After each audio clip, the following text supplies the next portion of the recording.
For years, this atheist tried to deny what he saw during shocking NDE.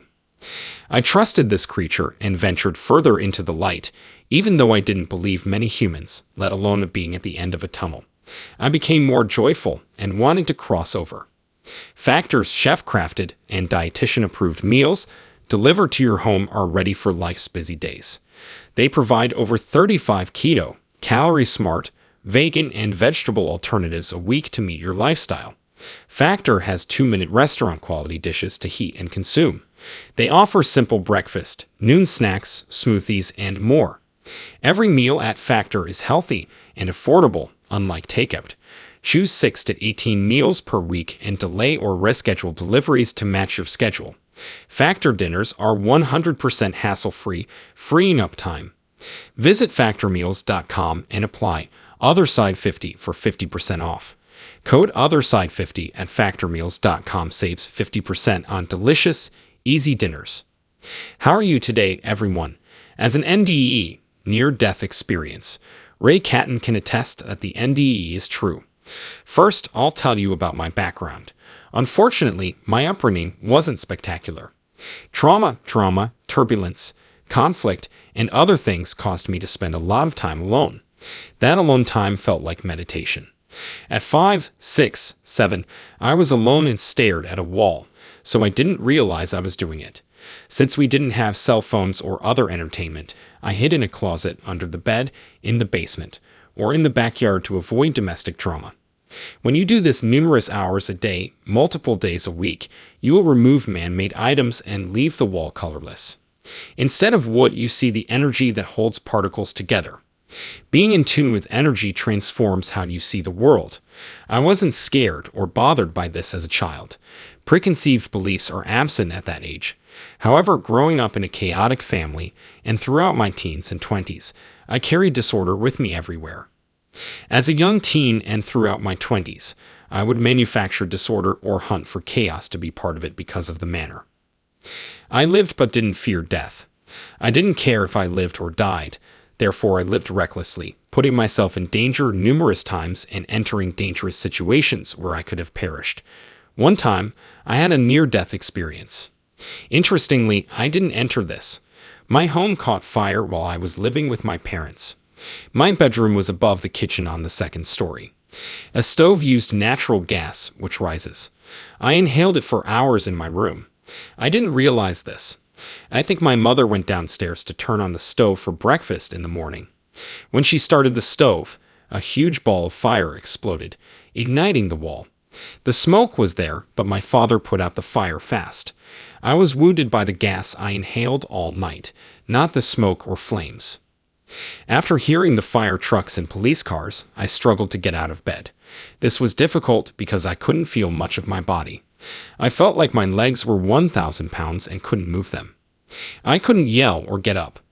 I was attempting to go to the edge of the bed, and I believed if I fell out, someone would notice I was up there since I didn't know whether they knew. I pulled and pulled till I reached the bed's edge and fell out, face first landing. This was unusual because I knew I hit the ground face first, but felt no discomfort. Though I hit it, I felt nothing. I was outside my body at the time. Many near-death experiencers say you leave your body before the pain. I looked down at my lifeless corpse next to the bed from the corner of the room. The light was beaming on my enthusiastic self across the corner from me. The light was everything you've heard and more. It was joyful, caring, compassionate, and love. My energy merged with this light. You won't want to leave if you've experienced this. I could enter a lengthy tunnel of light, and the euphoria increased as I did. Remember, at the end of the tunnel, a being says, "Ready, it's okay to come into the light," and I believed it. I didn't believe in many humans, let alone a person at the end of a tunnel, but I trusted him and entered the light. I became more joyful and wanted to cross over. I wanted to experience it. My father burst into the room. Kicking in the door, he scooped me up. He cried and yelled for paramedics. He and I didn't get along, yet in that moment, I sensed something new from him. I guess I always desired that.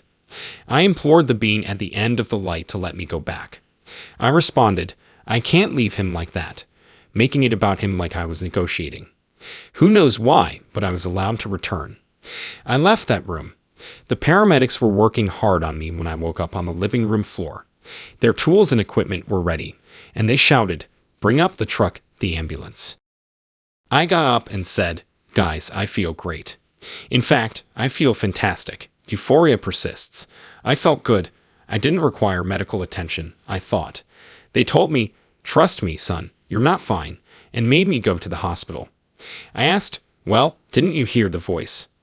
Didn't you see the light? I mean, didn't you guys see that stuff?'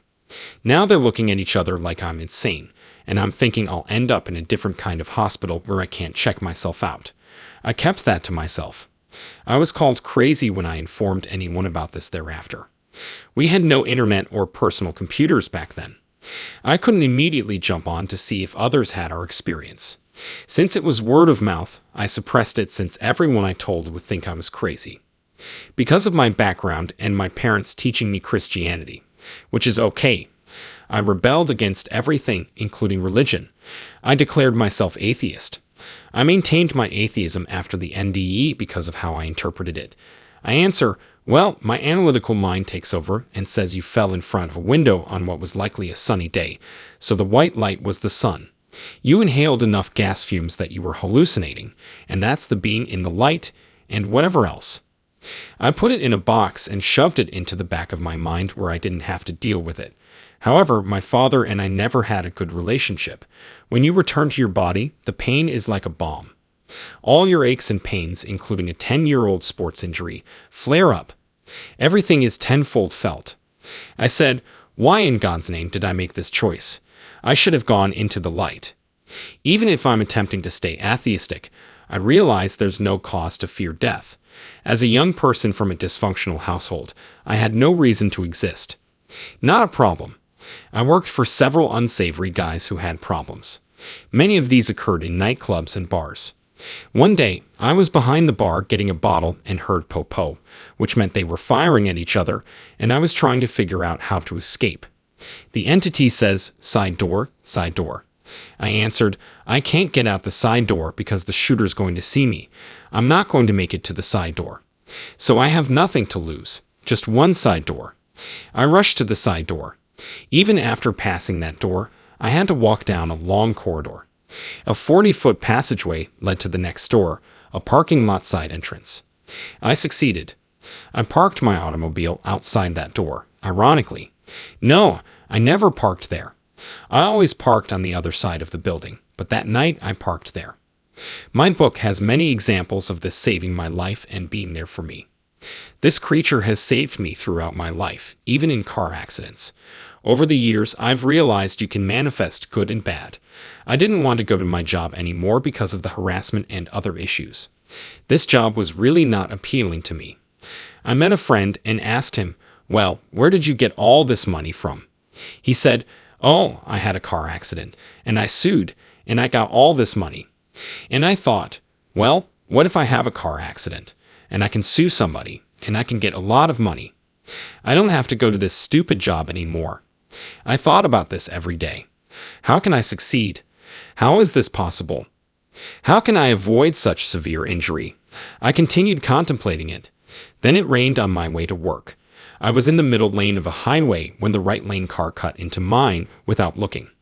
He didn't cause the accident. He returned to his lane when I honked. However, being the moron I was back then, I had to drive up alongside him and tell him everything I thought about him. Every four-letter slur. Yelling at him. I didn't notice that traffic had stopped in front of me.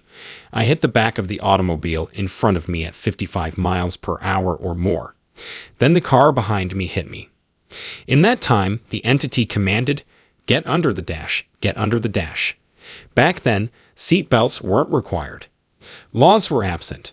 I hid my head beneath my arms and under the dash. After the second car hit me, I went into the left lane and was hit again. Another automobile hit that one, hitting me again. Finally, the automobile was halfway on the divider, facing the wrong way when I viewed the photos. After trying to enter my side door, the policewoman asked, is he with us? Meant am I dead or alive? I was too squished within the car to move, but I could move my finger to show them I was alive. I went in and out of consciousness yet survived. I have no idea why they saved me. As a young person who doesn't fear death, puts themselves in danger, and doesn't care much, I've crossed over and back. This is my energy experience. Children can read and perceive energy when they cross over and return. Anyone could pass through me since I opened a portal to the other side. The energies were still present, but less prominent. I didn't mind because I subsequently learnt that if you don't help them or interact with them because you don't know how, they'll leave you alone. But they were there, and they would float around, and I would see it but not tell anyone because I would be considered crazy. Years pass, and my marriage ends swiftly, but I'm parenting my kids. Maybe I should start dating again and settle down once kids become older. Personally, I performed fine. 2 of my kids were at college. Life was good, but I was alone. Just like other individuals, I went on a dating site to find someone. These sites give you examples of local ladies to urge you to join. The internet showed me 4 local businesses, and one struck me. I felt something I hadn't felt in years. I thought, that is her, that is my wife, and realized we were soulmates. I knew it was deeper than it appeared. I joked about this in an email. I hope you'll answer my email so we can get married and blah blah blah. We married soon after and are still together. She's my soulmate. However, when we meet, things go crazy again. I had only seen energy until I met her. So they were lines, pressure, or things moving about the room. Small stuff like lines moving across the room. I encounter her for the first time when the energy forms a human appearance. I know it's not because I'm not seeing it. I see this with my third eye and thoughts. I see a man on a cinema screen saying, I effed up. I made a mistake. You can help her. I cannot. I don't know who he is or why he's there. I've never seen something like him and don't understand him. I initially dismiss it as my imagination. Since I'm sober, I can't blame that. Unsure what it is, but he returns and says, I effed up. I made a mistake. You can help her. I cannot. I'm seeing this as an 8-second film loop in my mind. I understand insanity, so I'm thinking I'm insane. At this point, I don't believe in spirits or anything else, which is absurd. In the back of my mind, I always assumed that the things I've seen and done were crazy, not spiritual. This is catching up to me, and I must provide for my kids. I had a dinner because I would never be revived. I went into the light if there was one and took care of my children, because I believed I was insane. I have to tell this woman I just met and fell in love with that I'm going crazy. If this scenario isn't bizarre enough, she's a psychologist and neurostestosomesis specialist I require. She'll guide me, give me a doctor's name, write it down, and say, just never call me again. But that didn't happen. She asked me what I saw and how, so I explained. I explained it to her so I could explain it to anyone. I described the person as hefty, with a beard, mustache, thick black hair, and this clothing. The clothing mattered. I told her you need help, and I'm waiting for it. Instead, she responds, oh my God, that sounds like my dad. I said, your dad is dead. Now I think she's insane because she thinks I'm seeing dead people. She explains mediums. She's been to them, and her dad comes through powerfully, like I did, front and center. I said, what the hell is a medium? I have no idea what this is, and I don't think I want to know. That scares me more than the lunacy. She adds, listen, relax. There's a medium, a very prominent one, that's going to be in our area. I'll make 2 appointments, and we'll both go. And you can go in there, and you can tell her what you see and how you see it, and you guys can kind of talk about it, and you can get to the bottom of whatever it is. I said, okay, let's do it. What have I got to lose? We went to see the medium. The second I walked in, she said, how can I help you? I said, well, I'm losing my mind. I think she laughed and said, have a seat. Tell me what's going on. So I told her that I feel these vibrations, then I feel like there's a presence in the room, and then the movie screen in my mind opens up, and I can see something on it. And she said, stop. And I said, what? She said, that's exactly the way I see it. And I said, you see dead people. She said, yes, I do. That's exactly the way we all see it. And I said, okay. And I felt a big relief, but also a new pressure. What do I have? What do I do with it? How do I handle it? Because it's controlling me right now. She said, well, what happened when you told your wife about the experience? I said, "It went away." She said, "That's right, because it was her dad, and he wanted to deliver a message. And the second you delivered the message, he went away. That's all you had to do was deliver the message." And I thought, oh, now I understand. So she mentored me for my first year as a medium. I'm glad she did, since that would have driven me insane. She told me that her parents thought she was mad and put her in a mental facility when she was a medium. Her tale helped me understand and normalize the situation. I realized we don't completely lose bad emotions. I still feel rage and grief, but they pass quickly. I saw things differently and positively. Coming from where I came was fantastic for me. I wake up to a great existence. Nothing is good or terrible, but thinking makes it so. I think Shakespeare's saying is amazing, since it helps you decide how to feel about most topics.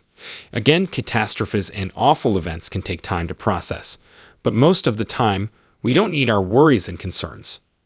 I believe today that we are all one and came from one creator, whether you call it the universe, God, or anything. It's irrelevant.